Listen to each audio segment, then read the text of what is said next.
How do humans respond to stress? Chapter 12.16. In 1929, Walter Cannon established the stress response system across all humans that works as a unified mind-body system. Cannon found conditions that evoke this system to be extreme cold, lack of oxygen, and emotion-arousing events.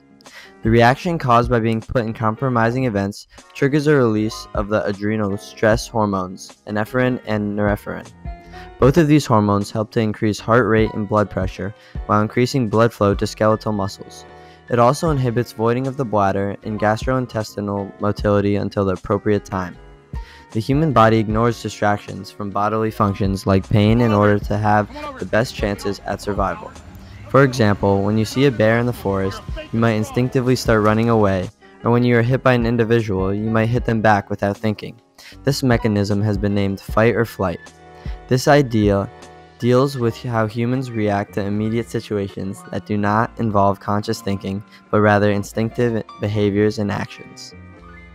Not only is this system used for stress response, but physiologists have also discovered an additional stress response system that helps deal with stress through adrenal glands that release stress hormones like cortisol that increase your body's metabolism of glucose. The two different systems work at different speeds. Quote, in a fight or flight scenario, epinephrine is the one handing out the guns. Glucocorticoids are the ones drawing up blueprints for new aircraft carriers needed for the war effort, end quote, stated biologist Robert Sapolsky. Hans Selves' 40 years of research have helped expand Cannon's findings on stress. His studies of the impact of stressors on animals has helped make stress a major concept in the world of medicine and psychology. He found that the body's adaptive stress system can be triggered by the smallest actions, similar to a burglary alarm. No matter what intrudes, an alarm is set off, known as the general adaptation syndrome. It is comprised of 3 stages: alarm, resistance, and exhaustion. Phase 1 acts as the initial action that causes an increase in your heart rate and blood flow.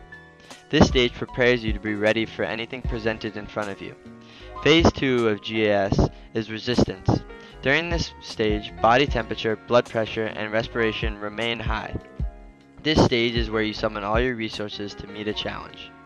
With constant stress, your body begins to dwindle and fall into exhaustion. This is known as Phase 3, exhaustion. At this stage, you become more vulnerable to illness and in extreme cases, collapse, faint, or even die. Under stress, people often provide support to others and bond with and seek support from others. This is known as tend and befriend. It is a behavior exhibited by humans and other animals in response to threats. It refers to the protection of offspring and seeking out social group for mutual defense. Women more often respond to stress by nurturing and banding together. This may be in part due to oxytocin, a stress-moderating hormone associated with pair bonding in animals and released, for example, by cuddling, massage, and breastfeeding in humans. Facing stress, men more often tend to withdraw socially, turn to alcohol, or become emotionally insensitive.